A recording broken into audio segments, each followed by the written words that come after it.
apakah azan salat subuh yang berlaku di tanah air kita ini sudah tepat atau kecepatan?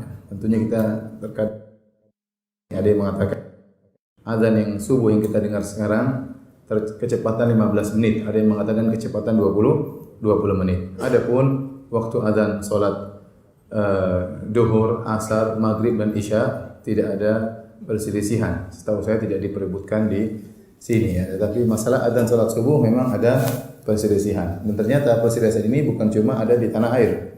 Bahkan perselisihan ini ada juga di Arab Saudi. Sejak saya kuliah dahulu saya sering dengar perselisihan ini. Ada yang menyatakan bahwasanya azan subuh ya karena yang dijadikan patokan oleh pemerintah Arab Saudi dengan pemerintah Indonesia sama, takwim Ummul Qura, yaitu penanggalan yang diletakkan oleh Ummul Qura ya. Nah, yang benar bagaimana? Dua-duanya punya dalil. Demikian juga ulama di sana berselisih ya. Para ulama kibar seperti Syekh Shalih Al Fauzan, kemudian Mufti Kerajaan Arab Saudi Syekh Abdul Aziz Al Utsaimin dan sebelumnya juga Syekh Abdul Aziz bin Baz rahimahullahu taala, kemudian juga Menteri Agama Syekh Shalih bin Abdul Aziz Al Utsaimin.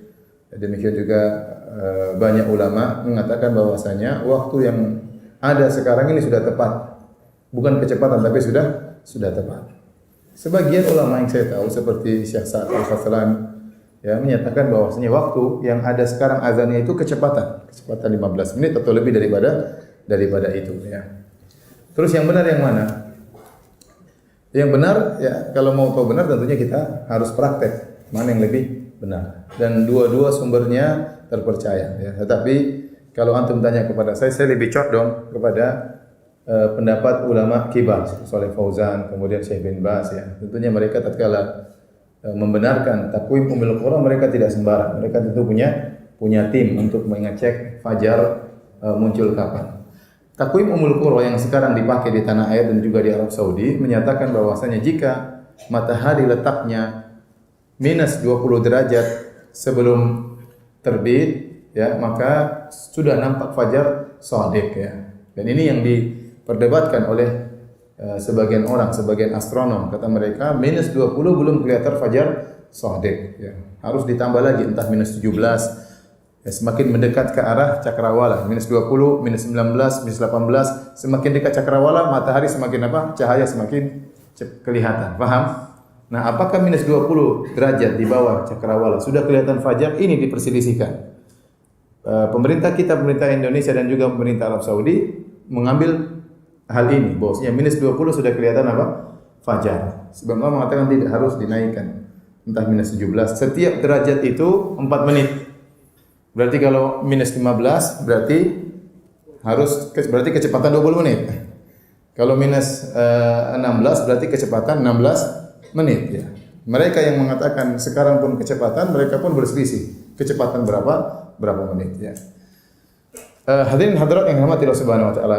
Saya lebih condong kepada bahwasanya azan yang dikumandangkan sekarang sudah tepat. Kenapa? Pertama dari sisi itu pilihan para ulama kibar ya, ulama besar ya, bahkan mufti kerajaan Arab Saudi, kemudian Syekh Shalih Fauzan dan Menteri Agama Syekh Shalih Al Utsaimin dan mereka orang-orang yang kita akui ilmu mereka dan kita akui ketakwaan mereka dan mereka tentu tidak sembarang. Yang kedua, kalau kita lihat praktek dalam hadis-hadis Nabi disebutkan Nabi SAW selesai sholat subuh itu ya seorang baru mengenal teman duduknya. Kata dalam hadis wa kana yanfatiru min sholatil ghadati hina ya'rifu rajulu jalisahu. Rasulullah SAW selesai dari sholatnya tatkala seorang baru mengenal temannya, teman duduknya. Jadi Assalamualaikum warahmatullahi wabarakatuh. Assalamualaikum warahmatullahi wabarakatuh. Selesai sholat subuh, dia baru kenal, oh kamu si fulan. Sebelahnya dia belum kenal ya. Jadi masih remang-remangnya sangat tinggi sehingga yang dikenal baru di sampingnya. Demikian dalam hadis yang lain, kana Rasulullah sallallahu alaihi wasallam yusalli al-fajr wa yashhadu ma'ahu nisa'un minal mu'minat mutalaffi'atin bimurutihinna la ya'rifuhunna ahadun minal ghalas. Rasulullah sallallahu salat subuh, ternyata ibu-ibu juga ikut salat subuh bersama Nabi sallallahu alaihi wasallam. Dan setelah selesai salat subuh tidak ada yang mengenal ibu-ibu tersebut. Mereka lihat ini perempuan tetapi siapa ibu-ibu ini tidak ada yang kenal. Kenapa? Karena sangat remang-remang. Ya, la ya'rifuna ahadun minal ghalas. Tidak seorang pun yang mengenal ibu-ibu tersebut karena masih sangat remang-remang. Berarti Nabi selesai salat subuh itu masih gelap. Baru kelihatan bentuk tapi wajah belum apa? Kelihatan. Baik. Kalau kita praktekkan waktu kita sekarang. Sekarang azan subuh jam berapa di Bekasi? 4.35 lah, 4.35. Nah, Nabi SAW setelah sholat subuh, setelah azan subuh, beliau sholat 2 rakaat. Setelah sholat 2 rakaat, beliau sempat berbaring. Yattaji'. Sunnah Nabi SAW, beliau berbaring ya. Setelah itu baru kemudian dikomatkan, kemudian sholat. Paling tidak, antara azan dan iqamat mungkin sekitar 15 menit. Mungkin sekitar 15 menit. Baik. Sekarang komatnya kita mundurkan ya. Jadi 35 tambah 15 berapa? Atau 20 lah. 35 tambah 20 menit berapa? 55. Kemudian Nabi SAW salat subuh yaqra ya bainal 50 ayat ila 100. Antara 50 ayat sampai 100 ayat beliau baca. Kalau 50 ayat kira-kira 16 menit, 17 menit. Kalau 100 ayat kira-kira setengah jam, 35 menit. Taruhlah Nabi SAW baca 100 ayat salat subuh, berarti 35 menit. Nah, 455 tambah 35 jadi berapa? Setengah 6. Jadi setengah 6. Kira-kira setengah 6 kalau kita matikan lampu semua, kita assalamualaikum warahmatullahi wabarakatuh. Kira-kira di samping kita kenal ya? Kenal, sudah kenal ya? Sudah kenal insyaallah. Setengah 6 itu sudah agak apa?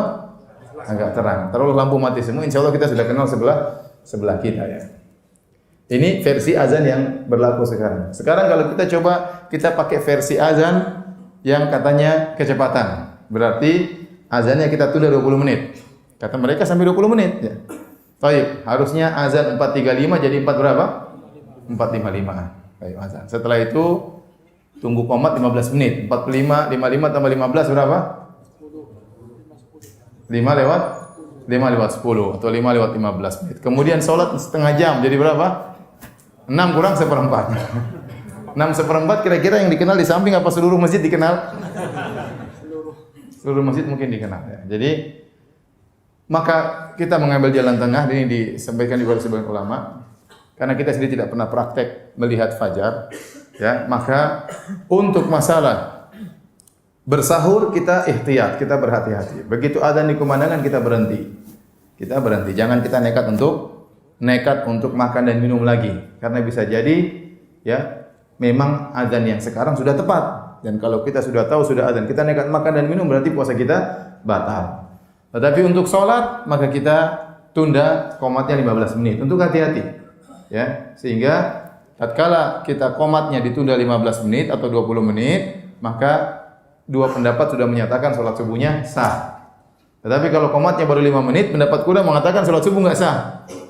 Paham? Karena kata mereka salat subuhnya, azan subuhnya kecepatan 15 atau 20 menit. Maka untuk hati-hati kita qomatnya kita tunda berapa menit? 15 sampai 20 menit ya. Ini sempat terjadi heboh di Arab Saudi tentang khilaf ini. Tetapi karena dari Kementerian Agama menyuruh untuk qomat 20 menit atau 25 menit, maka tidak ada khilaf lagi di antara mereka. Karena qomatnya ditunda 25 menit ya. Baik. Paham sampai di sini?